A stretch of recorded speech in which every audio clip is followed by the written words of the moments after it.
Hi dears, Nishi's kitchen വ്ലോഗ്സിലേക്ക് സ്വാഗതം. ഇന്ന് ഉണ്ടാക്കിയിട്ടുള്ളത് ഇഞ്ചി ചട്നി.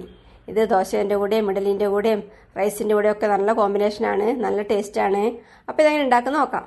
അടുപ്പത്ത് ഒരു പാനിൽ 2 ടീസ്പൂൺ എണ്ണ ഒഴിച്ച് ചൂടാക്കി ഇതിലേക്ക് 1 ടേബിൾ സ്പൂൺ കടലപ്പരിപ്പും 1 ടേബിൾ സ്പൂൺ ഉഴുന്നുപരിപ്പും ഇട്ട് വറുത്തെടുക്കാം. ഞാനിപ്പോ നല്ലെണ്ണ എടുത്തിട്ടുള്ളത്. നല്ലെണ്ണ ചെയ്താലായിരിക്കും ഇതിന്റെ ശരിക്കുള്ള ടേസ്റ്റ് കിട്ടല്. നല്ലെണ്ണ ഇഷ്ടമില്ലാത്തവര് വെളിച്ചെണ്ണ എടുക്കാം. കടലപ്പരിപ്പിന്റെയും ഉഴുന്നുപരിപ്പിന്റെയും കളർ മാറി തുടങ്ങുമ്പോൾ ഇതിലേക്ക് 2 അല്ലി വെളുത്തുള്ളി മുറിച്ചതും 2 വറ്റൽമുളകും കുറച്ച് കറിവേപ്പിലയിട്ട് വീണ്ടും വഴറ്റാം. ഈ മുളകും കറിവേപ്പിലെല്ലാം വറുത്തിട്ടാവുമ്പം ഇത് കോരി മാറ്റാം.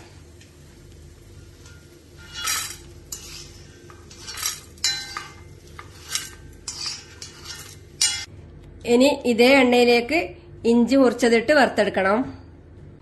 ഞാനിവിടെ കുറച്ച് ഇഞ്ചി തൊലി കളഞ്ഞ് കഴുകി കനം കുറച്ച് മുറിച്ചെടുത്തിട്ടുണ്ട്. ഇത് ഈ പാനിലേക്ക് ഇട്ട് വറുത്തെടുക്കാം. വറുത്തിട്ടാവുന്നവരെ ഇളക്കിക്കൊണ്ടിരിക്കാം.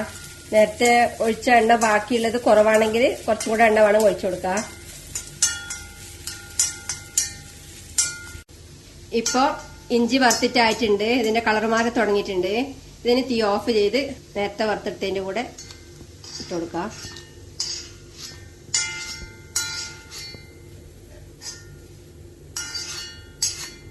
ഇതിന് ചൂടാറുമ്പോ മിക്സിയിൽ അരച്ചെടുക്കണം. വറുത്തെടുത്തതെല്ലാം ഇപ്പം ചൂടാറിയിട്ടുണ്ട്. ഇതിന്റെ കൂടെ പുളിയും ശർക്കരയും ഒക്കെ ചേർത്ത് അരക്കണം. ആദ്യം ഇത് മാത്രം ഡ്രൈ ആയിട്ട് ഒന്ന് പൊടിച്ചെടുക്കാം. ഇത് പൊടിച്ചെടുക്കാൻ വേണ്ടി മിക്സിയുടെ ജാറിലേക്ക് ഇട്ട് കൊടുക്കാം.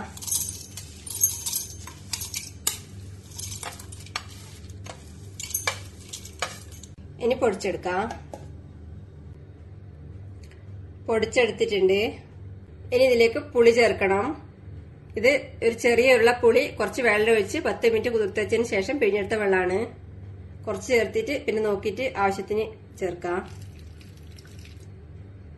1 ടേബിൾ സ്പൂൺ ശർക്കര ഉരുക്കിയത് ചേർക്കുന്നുണ്ട്. ശർക്കര ഉരുക്കിയതോ ശർക്കര പൊടിയോ ചേർക്കാം.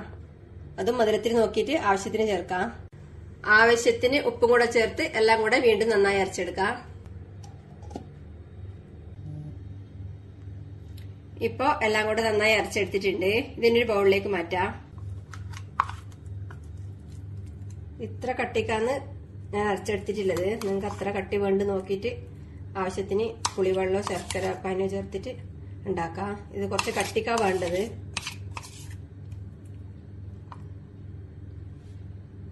ചട്നി എല്ലാം ബൗളിലേക്ക് മാറ്റിയിട്ടുണ്ട്. ഇതിലേക്ക് ഇനി കടുക് താളിച്ച് ചേർക്കണം. ഒരു പാനില് എണ്ണ ഒഴിച്ച് ചൂടാക്കി 1/2 ടീസ്പൂൺ കടുകും 1/4 ടീസ്പൂൺ ഉഴുന്നുപരിപ്പും 1 വറ്റൽമുളകും കുറച്ച് കറിവേപ്പിലയും ഇട്ട് താളിച്ചെടുക്കാം. കടുക് പൊട്ടിക്കഴിയുമ്പോൾ ഇതിലേക്ക് 1 നുള്ളു കായപ്പൊടിയും കൂടെ ചേർത്ത് തീ ഓഫ് ചെയ്ത് ചട്നിയിലേക്ക് ചേർക്കാം.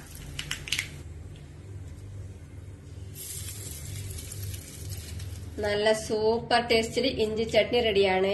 ഉണ്ടാക്കി കഴിക്കുക. അഭിപ്രായങ്ങളും നിർദ്ദേശങ്ങളും അറിയിക്കുക. താങ്ക്